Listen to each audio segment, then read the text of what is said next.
सीख लो आरती कुछ अपनी देवरानी से, इसे कहते हैं पहली रसोई का खाना। सच में भाभी, आज तो खाना खाकर मजा ही आ गया।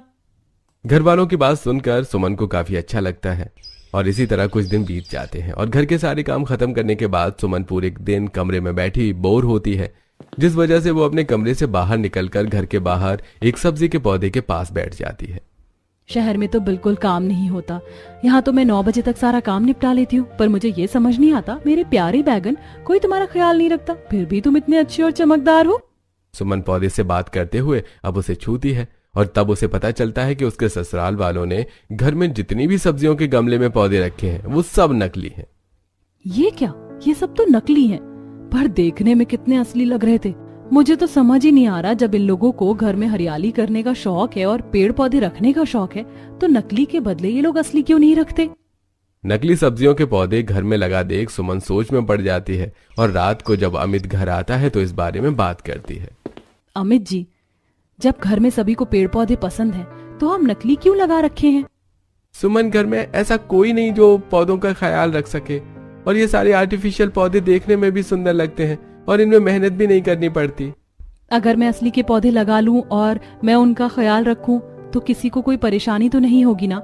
वैसे भी मुझे पेड़ पौधे सब्जियां उगाना बहुत पसंद है। हाँ सुमन, क्यों नहीं। अगर तुम्हें सब्जियां उगाना, उनकी देखभाल करना, उनके साथ समय बिताना इतना ही पसंद है तो मैं कल ही कुछ पौधे और गमला लेकर आ जाऊंगा। अमित की बात सुनकर सुमन काफी खुश हो जाती है और अगले दिन गली में सब्जी बेचने वाला आता है और जब सुमित्रा सब्जी लेने के लिए बाहर आती है तो इस बार सुमन भी उसके साथ होती है। माँ जी, गोभी तो बड़ी ही ताजी लग रही है, आप गोभी ले लीजिए ना। भैया 1 किलो गोभी, शिमला मिर्च और गाजर कर दो। आरती बहू, अंदर से जरा पैसे तो लेकर आना। माँ जी, मैं कुछ काम कर रही हूँ, सुमन को बोलो, वो आकर ले जाएगी। इससे तो किसी भी तरह की कोई उम्मीद रखना ही बेकार है। अब सुमन खुद घर में आती है और वो अपनी जेठानी को टीवी देखते हुए देखती है और सब्जी वाले को बाहर जाकर पैसे दे देती है। कुछ ही देर में अमित भी कुछ गमले, मिट्टी और पौधे लेकर आता है जिन्हें सुमन घर के बाहर खिड़की के पास लगा देती है। बहू, ये क्या कर रही हो तुम। पापा जी, यहाँ ज्यादा काम नहीं रहता, मैं बोर हो जाती हूँ सारा दिन, इसीलिए नकली पौधों को हटाकर मैं असली सब्जियों के पौधे लगा रही हूँ। इससे घर सुंदर भी लगेगा और मेरा टाइम पास भी हो जाएगा। बहू, कुछ सीख ले अपनी देवरानी से। सुमन की तारीफ सुनकर एक बार फिर आरती का मुंह बन जाता है। इसी तरह कुछ दिन बीत जाते हैं और गली में पौधे वाला आता है।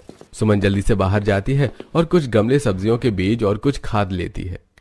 भाभी, अभी 2 दिन पहले ही तो आपने घर में सारे नकली पौधे हटाकर सब्जियों के पौधे लगाए और आज फिर आपने इतना सब कुछ ले लिया।